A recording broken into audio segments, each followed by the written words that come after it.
Ok, Damien, cette saison, on voit l'arrivée de la catégorie Evo en championnat de France Superbike.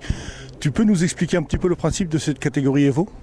Eh bien, là-bas, c'était de remplir les grilles de départ de la catégorie Superbike. L'idée de la FFM, c'était de prendre et de notamment de solliciter et d'inviter, etc., les pilotes du Promosport pour justement remplir cette grille de départ. Donc, ils ont pris en gros le règlement Promosport avec quelques modifications pour faire monter justement ces pilotes dans la catégorie Superbike. Donc on retrouve des motos sensibles et très proches du Promosport, disque d'origine, mètre cylindre d'origine, fourche d'origine préparée, voilà, vraiment des choses très basiques, quelques petites évolutions qui permettront justement à ces motos typées d'origine de venir jouer dans la catégorie Superbike.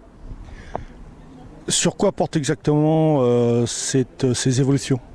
Alors, avant, il était interdit d'avoir le boîtier kit sur les motos en Promosport. Cette année, ils ont autorisé le boîtier kit distribué par les différentes marques dans la catégorie Promosport et donc notamment dans la catégorie stock qui intègre le championnat Superbike. Ça, c'est vraiment, je pense, la grosse évolution. Donc, le boîtier, le faisceau qui va avec, le levier de frein est libre. En dehors de ça, il n'y a pas grand-chose sur les motos qui diffèrent de la catégorie Promosport. Ces évolutions, ça fait gagner environ 4 à 5 chevaux supplémentaires. Tu peux nous le confirmer, ça ou pas? Oui, on est sur un GR de 3 à 5 chevaux suivant les motos. Après, c'est pas, n'y a pas de grosse performance. Ce qui est surtout, c'est que ça permet de travailler sur la carte d'injection, sur l'allumage, etc. Ça permet, dans la catégorie stock qui intègre le championnat Superbike, d'avoir le shifter. Alors qu'en Promosport, le shifter, il n'est pas autorisé. Il ne l'était pas et ne l'est toujours pas. Je dirais que pour nous, au niveau de la Suzuki, ça nous permet surtout d'avoir le shifter. Si effectivement on n'avait pas le boîtier kit, on ne pourrait pas avoir de shifter.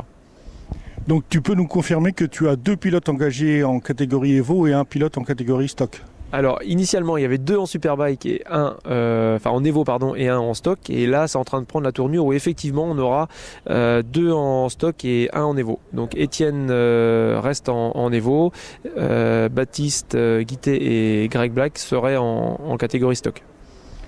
On sait que les Suzuki n'ont pas tout à fait le niveau pour aller chercher les Kawasaki.